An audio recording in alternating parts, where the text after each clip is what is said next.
Eron Isroildagi harbiy bazalar va razvedka obyektlarini nishonga oldi. Rossiya Eronga ilg'or dron taktikalari bilan yordam bermoqda. CNN Eron dronlari Iroq sohillaridagi ikkita tankerga hujum qildi. Gaz zaxiramiz 2 kunga yetadi. Eron urushi sabab Hindiston restoranlari yopilishi mumkin. Eronga qarshi harbiy amaliyot. AQSh 6 kunda 11,3 milliard dollardan ortiq mablag' sarfladi. Xitoygacha yetib boradi. Yaponiya uzoq masofali raketalar joylashtirdi. Endi esa batafsil. Ro'za oyida nega vulkan mahsulotini iste'mol qilish kerak? Chunki organizm tozalanish mobaynida vulkan mahsuloti ta'sirlari boshqa oyga nisbatan kuchliroq va tezroq bo'ladi. Prostatadagi yallig'lanish, achishish, og'riq, peshobga tez-tez qatnash va jinsiy zaiflikni samarali davolaydi.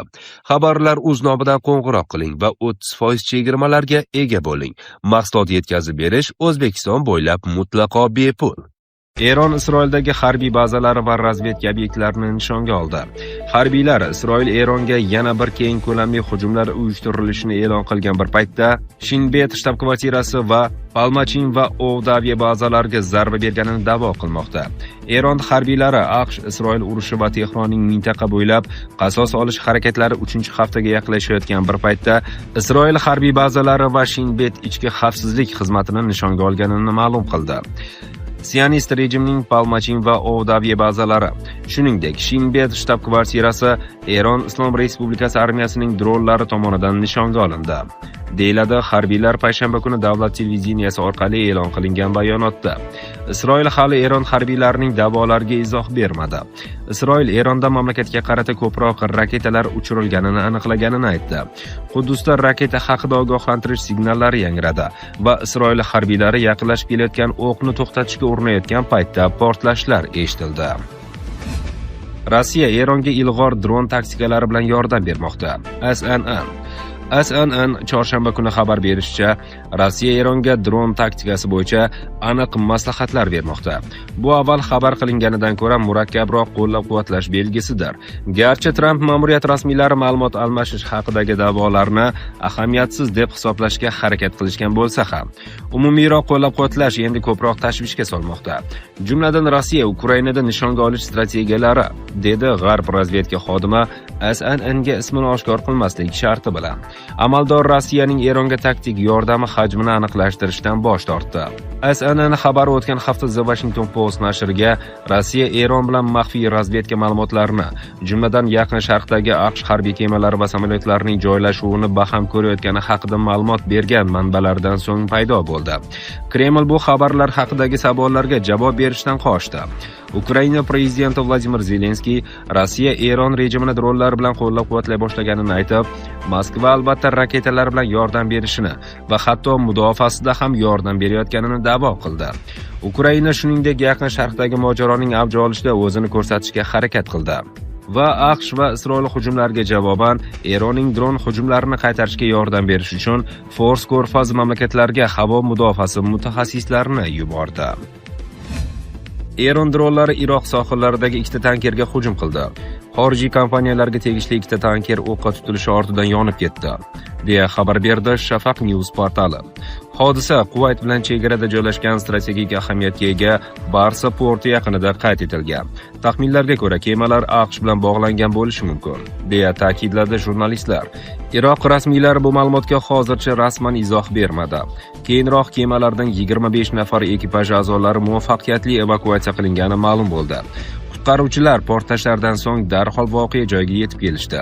Hujumni Eronning dengiz dronlari amalga oshirdi. Iroq yaqin oradagi portlarda neft yuklash va eksportni to'liq to'xtatdi. Mamlakat hukumati hujumni qoraladi, lekin neytrallikni saqlab, mojaroga qo'shilmaslikka harakat qilishini bildirdi. Gaz zaxiramiz 2 kunga yetadi. Eron urushi sabab Hindiston restoranlari yopilishi mumkin. Eron atrofidagi urush tufayli yuzaga kelgan suyultirilgan neft gazi taqchilligi Hindiston umumiy ovqatlanish sohasini inqiroz yoqasiga olib keldi. Mamlakat bo'ylab restoran va mehmonxonalar yonilg'i yetishmovchiligi sababli o'z faoliyatini to'xtatishga majbur bo'lishi mumkin. Bu haqda The Independent xabar qilgan. Ta'kidlanishicha, taqchillik bevosita Eron, AQSh va Isroil o'rtasidagi urush oqibatida Fors ko'rfazi hamda Hormuz bo'g'ozida kemalar harakati cheklangani bilan bog'liq. Yaqin Sharqdagi urush energiya resurslari narxini ko'tarib, transport xarajatlarini oshirib yubordi. Bu esa Qatar va Saudiya Arabistoni kabi yirik gaz ishlab chiqaruvchilarining eksportiga salbiy ta'sir ko'rsatdi. Suyultirilgan neft gazi ikkinchi yirik importchisi bo'lgan Hindiston o'tgan haftada favqulodda choralarni ishga soldi. Hukumat mahalliy neftni qayta ishlash zavodlariga ichki iste'mol uchun ishlab chiqarishni ko'paytirish majburiyatini yukladi. Biroq bu chora ovqatlanish sohasini yetarli miqdordagi gaz bilan ta'minlashga hali natija bermadi. Hindiston neft vazirligi soha vakillarining murojaatlaridan so'ng restoran va sanoat korxonalariga gaz yetkazib berish masalasini ko'rib chiquvchi maxsus panel komissiya tashkil etdi. 2 kunlik zaxiramiz qoldi. Hindiston bo'ylab 100 dan ortiq shoxobchasiga ega Kaliforniya Burrito ovqatlanish tarmog'i asoschisi Bert Müller vaziyat jiddiyligini ta'kidladi. Bizda atigi 2 kunlik gaz zaxirasi qoldi. Hozirda favqulodda rejalar ustida ishlayapmiz. Gazni tejashga va ba'zi do'konlarimizga induksion plitalar o'rnatishga majbur bo'lyapmiz.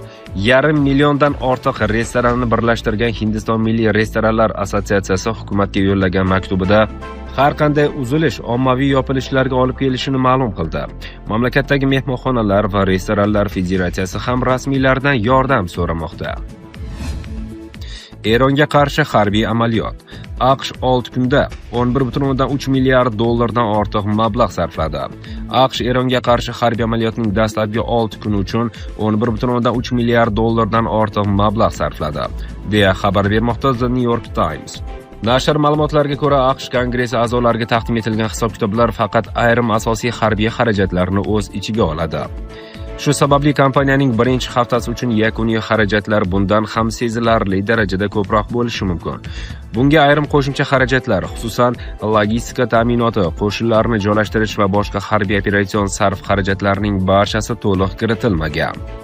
AQSh ommaviy axborot vositalarining yozishicha, Pentagon rasmiylari avvalroq Kongressga urushning dastlabki 2 kunidayoq taxminan 5,6 milliard AQSh dollarlik o'q-dorilar sarflagan haqida ma'lumot bergan. Bu raqamlar avvalroq jamoatchilikka taqdim etilgan taxminiy hisob-kitoblardan ancha yuqori ekani ta'kidlanmoqda. Tahlilchilarga ko'ra, harbiy amaliyotda yuqori aniqlikdagi raketalar, qanotli raketalar va boshqa zamonaviy qurollardan faol foydalanilayotgani xarajatlarning keskin oshishiga sabab bo'lmoqda. Xitoygacha yetib boradi. Yaponiya uzoq masofali raketalar joylashtirdi. Yaponiya Xitoy Xalq Respublikasi hududigacha yetib borish imkoniyatiga ega bo'lgan uzoq masofali raketalarning birinchi partiyasi joylashtirilganini e'lon qildi. Bu haqda Kyodo xabar qilgan. MHI mudofaa giganti tomonidan ishlab chiqilgan va modernizatsiya qilingan Type 12 yer kema sinfidagi kompleksining masofasi dastlabki 200 kilometrdan 1000 kilometrgacha oshirilgan. Bu Yaponiya zarba berish vositalarini prinsipial jihatdan yangi operativ darajaga olib chiqadi. Mart oyi oxiriga qadar raketa batareyalari janubi-g'arbdagi Kumamoto prefekturasida joylashtiriladi. Kelasi yil esa raketalar Tokiodan g'arbdagi Shizuokada paydo bo'ladi. Rasman Yaponiya o'z mudofaa qobiliyatini mustahkamlash dasturini amalga oshirmoqda. Biroq Pekinda bu harakatlar boshqacha baholanmoqda. Xitoy mudofaa vazirligi rasmiy vakili Yan Bin ogohlantirish bilan chiqdi. Agar Yaponiya Xitoy suvereniteti va xavfsizligiga tajovuz qilishga jur'at etsa, u muqarrar ravishda keskin zarbaga duch keladi va qaqshatqich mag'lubiyatga uchraydi. Ritorikaning keskinlashuvi mintaqada o'sib borayotgan taranglikni aks ettiradi. Bu yerda qurollanishni oshirish bo'yicha har bir qadam qarama-qarshi tomonidan mojaroga tayyorgarlik sifatida qabul qilinmoqda, deb qayd etadi harbiy tahlilchilar.